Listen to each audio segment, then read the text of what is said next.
বলছেন যে আল্লাযীনা ইয়াকুলুনা রাব্বানা আসরিফ আন্না আযাবা জাহান্নাম ইন্না আযাবাহা কানা গারামা। তারা আল্লাহর কাছে এই দোয়া করে বারবার যে আল্লাহ আপনি আমাদেরকে দূরে রাখুন জাহান্নামের আযাব থেকে। সুবহানাল্লাহ। আর আল্লাহ রাব্বুল আলামিন সূরা আলে ইমরানের 185 নম্বর আয়াতের মধ্যে বলেন যে প্রকৃতপক্ষে সেদিন যাকে জাহান্নাম থেকে মুক্ত দেয়া হলো, মুক্ত করে জাহান্নামকে সরিয়ে যাকে জান্নাতে প্রবেশ করানো হলো, প্রকৃতপক্ষে সফল কাম সে। আল্লাহ রাব্বুল আলামিন কোরআনের মধ্যে প্রকৃত সফল কাম বান্দাকে এটা আমাদেরকে জানিয়েছে। অর্থাৎ প্রকৃত সফল কাম ব্যক্তি হচ্ছে সে যে ব্যক্তিকে কিয়ামতের দিন আল্লাহ রাব্বুল আলামিন জাহান্নাম থেকে মুক্ত করে জান্নাত দান করবেন। সুবহানাল্লাহ। এজন্যই আল্লাহ রাব্বুল আলামিন এখানে বলছেন যে রহমানের বান্দাদের বৈশিষ্ট্য হচ্ছে তারা তাদের থেকে যাতে আল্লাহ রাব্বুল আলামিন তাদেরকে যেন জাহান্নামের আযাব থেকে বিরত রাখেন। এজন্যই আল্লাহ রাব্বুল আলামিনের দরবারে আল্লাহ রাব্বুল আলামিনের কাছে তারা সর্বদা জাহান্নাম থেকে যাতে করে আল্লাহ তাআলা তাদেরকে মুক্তি দান করেন এজন্য দোয়া করে। এজন্য আমরা যারা রহমানের বান্দা হতে চাই, আল্লাহ রাব্বুল আলামিনের বিশেষ বান্দা হতে চাই, আল্লাহ রাব্বুল আলামিনকে আমরা যারা অভিভাবক হিসেবে চাই, আমাদের সবকিছুর নিয়ন্ত্রক, পরিচালক এবং সমস্ত বিপদ আপদ বালা মুসিবত থেকে হেফাজতকারী আল্লাহ রাব্বুল আলামিন আমার সমস্ত দায়িত্বশীল হয়ে যাক, আমরা যারা চাই তাদের প্রত্যেকের উচিত হচ্ছে আল্লাহ রাব্বুল আলামিনের কাছে সদা সর্বদা জাহান্নামের আযাব থেকে মুক্ত চাওয়া। সদা সর্বদা জাহান্নামের থেকে মুক্ত চাওয়া আপনি যদি আরবিতে করতে পারেন, আল্লাহুম্মা ইন্নী আউযু বিকা মিন আযাবিন নার, যে আল্লাহ আমি জাহান্নামের আযাব থেকে আশ্রয় চাই, সকাল করতে বলবেন, দুপুরে বলবেন, বিকেলে বলবেন, সর্ব অবস্থায় বলবেন আল্লাহর কাছে জাহান্নাম থেকে বারবার আশ্রয় চাবেন। যারা আরবিতে বলতে পারবেন অন্তত বাংলায় বলবেন। আল্লাহ রাব্বুল আলামিনের কাছে ভাষাটা দিয়ে যাবেন, বরং আপনি কতটুকু আবেগ, অনুভূতি, ভালোবাসার সাথে মহান আল্লাহ রাব্বুল আলামিনকে ডাকতেছেন সেটাই সবচেয়ে গুরুত্বপূর্ণ ব্যাপার। আপনার ডাকার ক্ষেত্রে কতটুকু বিনয় রয়েছে, আপনার ডাকার সময় কতটুকু আন্তরিকতা রয়েছে, আপনি আল্লাহর আযাবকে কতটুকু ভয় করে আল্লাহ রাব্বুল আলামিনকে ডাকছেন, সেটাই সবচেয়ে বড় ব্যাপার। সবচেয়ে গুরুত্বপূর্ণ বিষয় হচ্ছে সেটা। অর্থাৎ আমরা কতটুকু আবেগ অনুভূতির সাথে আল্লাহ রাব্বুল আলামিনকে ডাকতে পেরেছি। আল্লাহ রাব্বুল আলামিনের তো সমস্ত ভাষার স্রষ্টা, তার কাছে কি কোনো ভাষা বুঝতে অসুবিধা হয়? আপনি আপনার আঞ্চলিক ভাষায় বললেও আল্লাহ রাব্বুল আলামিনের কাছে কোনো অসুবিধা হয় না, কারণ আপনি যে আঞ্চলিক ভাষায় কথা বলছেন এই ভাষার স্রষ্টাকে আল্লাহ রাব্বুল আলামিন সৃষ্টি করেছেন। সুতরাং সবচেয়ে গুরুত্বপূর্ণ যে ব্যাপার সেটি হচ্ছে আপনি বিনয়ের সাথে বলবেন, আপনি নম্র ভদ্রতার সাথে বলবেন, আবেগ অনুভূতি দিয়ে অন্তরস্থল থেকে আল্লাহ রাব্বুল আলামিনের কাছে চাইবেন। সম্মানিত উপস্থিতি, তাহলে আমরা বুঝতে পারলাম রহমানের প্রিয় বান্দা যারা রয়েছেন তাদের চতুর্থ যে গুণ তারা নিজেদের মধ্যে ধারণ করে সেটি হচ্ছে তারা সদা সর্বদা আল্লাহ রাব্বুল আলামিনের কাছে জাহান্নামের আযাব থেকে আশ্রয় চায়। সম্মানিত হাজিরিন, দেখুন রহমানের বান্দাদের গুণাবলী আলোচনা করতে গিয়ে আল্লাহ রাব্বুল আলামিন তারপর যে গুরুত্বপূর্ণ বিষয়টা আলোচনা করেছেন অত্যন্ত দামি এবং আমাদের চালচলন পারিপার্শ্বিক জীবনে অত্যন্ত গুরুত্বপূর্ণ ব্যাপার, সেটি হচ্ছে তারা যখন দান করে, আল্লাহর রাস্তায় কোনো কিছু দান করে, তারা যখন তাদের ব্যক্তি জীবনে কোনো কিছু খরচ করে, তারা সদা সর্বদা মধ্যম পন্থাকে অবলম্বন করে, মধ্যম পন্থাকে বেছে নেয়। অর্থাৎ আল্লাহ রাব্বুল আলামিন বলেছেন ওয়াল্লাযীনা ইযা আনফাকু লাম ইউসরিফু ওয়া লাম ইয়াকতুরু ওয়া কানা বাইনা যালিকা কাওয়ামা। সূরা ফুরকান আয়াত নাম্বার 67 অর্থাৎ 67 আয়াতে আল্লাহ বলেন যে রহমানের বান্দা তো তারা যারা অতিরিক্ত ব্যয় করার ক্ষেত্রে পরিবারের জন্য খরচ করা যে ইবাদত, এটাকে আপনারা জানেন। আপনি যদি নিয়ত করে আপনার পরিবারের জন্য খরচ করেন সেটাও আপনার জন্য সাদাকা হিসেবে উত্থাপিত হচ্ছে। আপনি আপনার সন্তানের জন্য সরাসরি বলছেন যে সে তার সন্তানের মুখ অথবা স্ত্রীর কথা বলেছেন যে স্ত্রীর মুখে এক লোকমা খাবার তুলে দেয়, সেটাও তার জন্য সাদাকা। আপনি আপনার পরিবারের জন্য খরচ করছেন, শুধুমাত্র একটি জিনিস প্রয়োজন, সেটি হচ্ছে নিয়ত করতে হবে এবং আপনি বৈধ সম্পদকে তাদের মধ্যে তুলে দেবেন। নিয়ত করবেন যে আল্লাহর জন্য তাদের পিছনে ব্যয় করছি এবং তাদের কাছে যে খাবার তুলে দিচ্ছে, মুখে যে লোকমা তুলে দিচ্ছে, সেটা অবশ্যই যাতে হালাল হয়। কারণ আল্লাহ তাইয়্যিবুন লা ইয়াকবালু ইল্লা তাইয়্যিবা, আল্লাহ পবিত্র, তিনি পবিত্র ছাড়া কোনো কিছু গ্রহণ করেন না।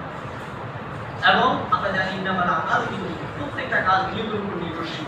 সুতরাং আপনি আপনার পরিবারের জন্য যে খরচ করছেন, আপনি আপনার সন্তানের পিছনে যে ব্যয় করছেন, সেই ব্যয়টাও আপনার জন্য আপনি সেই ব্যয় করেও আপনি সওয়াবের ভাগীদার হতে পারেন যদি আপনি সেটা নিয়তের সাথে করেন এবং আল্লাহর জন্য করেন এবং আপনি সেটা হালাল রুজিতে করে থাকেন। সম্মানিত উপস্থিতি, যেটা আলোচনার মূল বিষয় সেটি হচ্ছে রহমানের বান্দারা যখন কোথাও কিছু খরচ করে প্রতিযোগিতা করে না, বাড়াবাড়ি করে না, যে যথাযথ যতটুকু প্রয়োজন ততটুকু খরচ করে।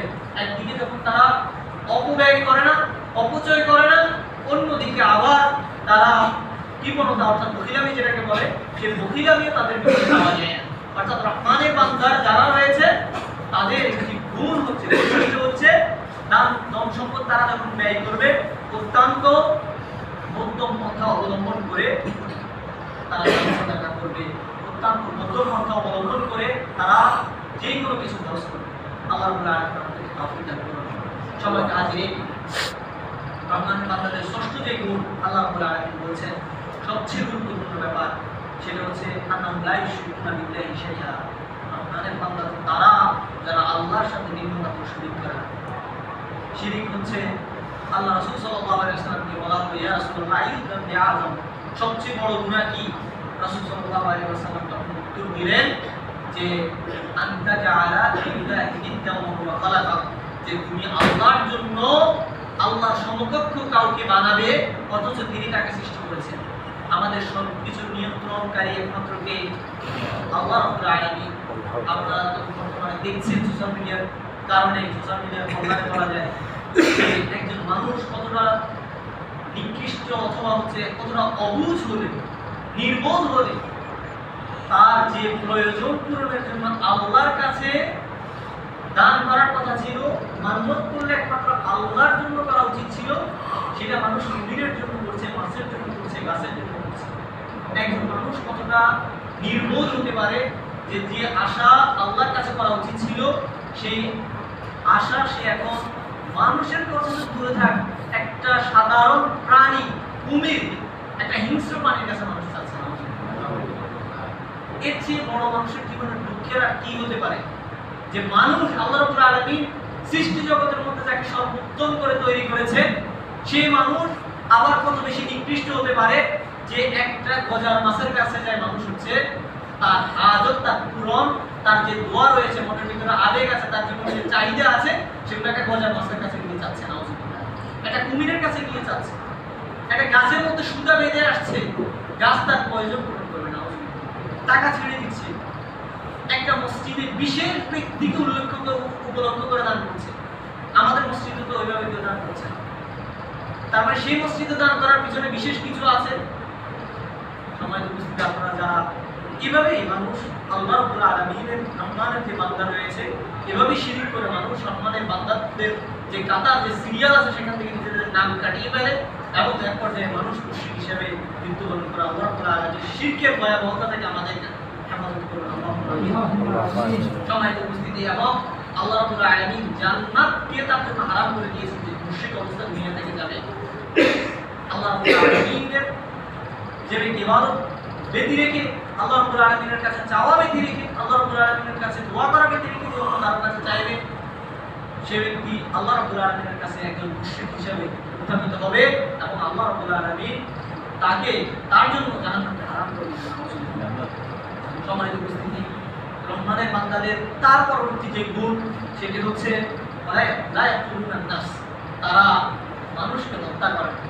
মানুষকে হত্যা করা, একজন মানুষের জীবনকে চিনিয়ে নেয়া, এটা অত্যন্ত ভয়াবহ যে গুণাগুলো রয়েছে তার মধ্যে একটি। রাসূল সাল্লাল্লাহু আলাইহি ওয়াসাল্লাম হাদিসের মধ্যে বলেছেন, ইস্তানিবুস সাবআল মুবিকাত, ধ্বংসাত্মক 7টি গুনাহ থেকে তোমরা বিরত থাকো। তখন সেখানে রাসূল বলেছেন, ওয়াল্লাতু যে হারামাল্লাহু ইল্লা বিল হক, যে আল্লাহ রাব্বুল আলামিন যার জীবনকে কেড়ে নেওয়া হারাম করেছেন এমন কোন ব্যক্তিকে যদি তুমি হত্যা করো, তবে এইটা সবচেয়ে বড় বড় যে 7টি গুনাহ রয়েছে সেই 7টি বড় বড় গুনাহ করতে। অর্থাৎ একজন মানুষের জীবন আল্লাহ রাব্বুল আলামিনের কাছে অত্যন্ত দামি সৃষ্টি। মানুষ, সেই মানুষকে আপনার মতো একজন মানুষের জীবনকে আপনি কেড়ে নেবেন, এটা আল্লাহ রাব্বুল আলামিনের কাছে অত্যন্ত ভয়াবহ এবং অত্যন্ত গর্হিত কথা। দেখুন সম্মানিত উপস্থিতি, রাসূলুল্লাহ সাল্লাল্লাহু আলাইহি ওয়াসাল্লাম বলেছেন যে ফায়াতি জামান, এমন একটি সময় আসবে, শেষ জমানায় এমন একটি সময় আসবে, লা ইয়াদুল কাতিলু ফিমা কাতাল, যে ব্যক্তি হত্যা করেছে সে ব্যক্তি জানবে না যে সে কেন হত্যা করেছে। ওয়ালা ইয়াদুল মাকতুল ফিমা কুতিল, এবং যে ব্যক্তি নিহত হয়েছে, মারা গিয়েছে, সে জানবে না যে আমাকে কেন হত্যা করা হয়েছে। মানে হত্যা করাটা কতটা স্বাভাবিক হলে আপনারা দেখবেন বাংলাদেশের বিভিন্ন সময় বিভিন্ন জায়গায় লাশ পাওয়া যাচ্ছে। কে মেরেছে, কেন মেরেছে, 20 বছর 30 বছর পর্যন্ত মামলা চলছে, কিন্তু বের করা সম্ভব হচ্ছে না। মানুষ এভাবে হত্যা যুক্তির মধ্যে নিমজ্জিত হবে, রাসূল সাল্লাল্লাহু আলাইহি ওয়াসাল্লাম আমাদের কাছে জানিয়েছেন। সম্মানিত হাজিরিন, এবং আল্লাহ রাব্বুল আলামিন মানুষের যে হকগুলো রয়েছে, আউয়ালু মা ইউকদা বাইনান নাস ইয়াউমাল কিয়ামা আদ-দিমা, কিয়ামতের দিন আল্লাহ রাব্বুল আলামিন মানুষের হকগুলোর মধ্যে যে হকের বিচার সর্বপ্রথম করবেন সেটা হচ্ছে মানুষকে হত্যা করা, মানুষের রক্তের বিচার। আল্লাহ রাব্বুল আলামিনের কাছে যদি আমরা পাকড়াও হতে না চাই, তাহলে আল্লাহ রাব্বুল আলামিনের কাছে আমরা এটা থেকে অবশ্যই আশ্রয় প্রার্থনা করতে হবে। এবং আমার দ্বারা হত্যা তো দূরে থাকে, একজন মুমিন যাতে করে কোনোভাবে কষ্ট না পায়, আল্লাহ রাব্বুল আলামিন আমাদেরকে তৌফিক দান করুন। সম্মানিত হাজিরিন, রহমানের বান্দাদের নবমতম যে গুণ সেটি হচ্ছে ওয়ালা ইয়াজনুন, তারা জেনাকারী হয় না, তারা তাদের প্রতিবেশী অথবা তাদের যে কোনো অবস্থায় তারা কখনো জেনার নিকটবর্তী হয় না, এবং তারা কোনোভাবে এই জেনা নামক ভয়াবহ সমাজ বিধ্বংসী কর্মকাণ্ডের মধ্যে কোনোভাবে লিপ্ত হয় না, কোনোভাবে সহযোগী হয় না, এবং এটার দিকে কখনো পাওয়া যায় না। আল্লাহ তাআলা বলেছেন ওয়ালা তাকরাবুজ জিনা ইন্নাহু কানা ফাহিশাতান ওয়া সাআ সাবিলা, যে তোমরা জেনার নিকটবর্তী হয় না, এটা একটা গুরুতর পথ। সম্মানিত হাজিরিন, রহমানের বান্দাদের দশমতম যে গুণ সেটি হচ্ছে রহমানের বান্দারা মিথ্যা সাক্ষ্য দেয়। সমাজে অহরহ চলছে, আপনি যদি মিথ্যা সাক্ষ্য দিতেই হয়, সেখানে মিথ্যা সাক্ষ্যটা দিয়ে আপনি চুপ থাকেন, সেটা তো আপনার জন্য কল্যাণ। কিন্তু দেখুন, আপনি একটা কাজ করেন নাই, অন্যায় আপনি করেন নাই, কিন্তু আপনি মিথ্যা সাক্ষ্য দিয়ে শুধুমাত্র মুখের কথা বলে সেই অন্যায়ের মধ্যে নিজেকে সামিল করে ফেলছেন, শরীক হয়ে ফেলছেন। এর চেয়ে দুঃখজনক আর কি হতে পারে?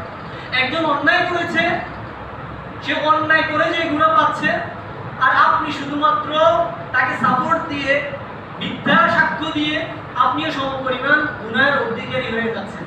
এর চেয়ে হতাশাজনক, এর চেয়ে দুঃখজনক আর কি হতে পারে? আল্লাহ রাব্বুল আলামিন বলেন, রহমানের বান্দাদের, আল্লাহ রাব্বুল আলামিনের যে সমস্ত বিশেষ বান্দা আছে তাদের গুণাবলী একটি হচ্ছে তারা কারো ব্যাপারে মিথ্যা সাক্ষ্য দেয় না এবং তারা অনর্থকতা থেকে বিরত থাকে। সম্মানিত হাজিরিন, আপনারা দেখবেন যে ময়লার স্তূপ দেখে খতম খাতিরের মধ্যে ইমাম শাওকানি বলছেন, ময়লার স্তূপ দেখে মানুষ যেভাবে কোনো রকম না দেখার ভান করে চলে যায়, অনর্থ অশ্লীলতা দেখে রহমানের বান্দারা যারা আছেন তারাও এইভাবে চলে যায়। আজকে আমাদের সমাজের মধ্যে একজন ডাক্তারের যে কাজ, তিনি সেই কাজ বাদ দিয়ে এমন একটা খেল তামাশার মধ্যে নিমজ্জিত হয়েছে, খেলাধুলা ইত্যাদি বিভিন্ন কাজে, এখন অনর্থ কাজ, যার জন্য সে নিজেও শারীরিকভাবে কোনো ফায়দা পাচ্ছে না, তার সমাজও তার এই কাজ দ্বারা ক্ষতিগ্রস্ত হচ্ছে। সমাজ উপস্থিতির জন্য রহমানের বান্দা আছে যারা রয়েছে, তাদের অন্যতম গুণাবলী হচ্ছে তারা মিথ্যা সাক্ষ্য যখন দেয় না এবং অনর্থক কাজের মধ্যে নিমজ্জিত হয় না। এবং সর্বশেষ রহমানের বান্দাদের যে গুণাবলী, যখন তাদের কাছে আল্লাহর আয়াতকে ব্যবহার করা হয়, আল্লাহর আয়াত যখন তাদেরকে ব্যবহার করা হয়, তারা তখন শ্রুতি মধুরভাবে সুন্দরভাবে সেটাকে শুনে এবং সেটাকে মেনে নেয়, সেটার বিরুদ্ধাচারণ করে না। আল্লাহর আয়াত যখন তার সামনে ব্যবহার করা হয়, আল্লাহর বিধান যখন তার সামনে বলা হয়, তার গা জ্বলসে উঠে না। যদি আল্লাহর আয়াতকে আপনি আপনার সামনে আসার পরে মেনে নিতে পারেন, তবেই আপনি রহমানের বান্দাদের অন্তর্ভুক্ত হবেন। সম্মানিত হাজিরিন, রহমানের বান্দাদের 12তম এবং সর্বশেষ যে গুণ আল্লাহ রাব্বুল আলামিন এই সূরায় আলোচনা করেছেন, সেটি হচ্ছে যে তারা শুধুমাত্র নিজেদের জন্য দোয়া করে না, যখন তারা দোয়া করবে তখন সবার জন্য করে।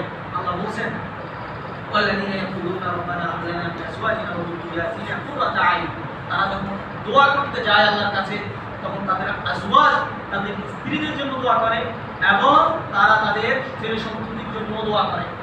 অর্থাৎ আমরা যখন দোয়া করবো আল্লাহ রাব্বুল আলামিনের কাছে, তখন শুধুমাত্র আমরা নিজেদের জন্য দোয়া করবো না, আমরা যদি রহমানের বান্দাদের অন্তর্ভুক্ত হতে চাই, আমরা আমাদের ছেলে সন্তানদের জন্য, আমরা আমাদের পরিবার পরিজনদের জন্য কি করবো? দোয়া করবো।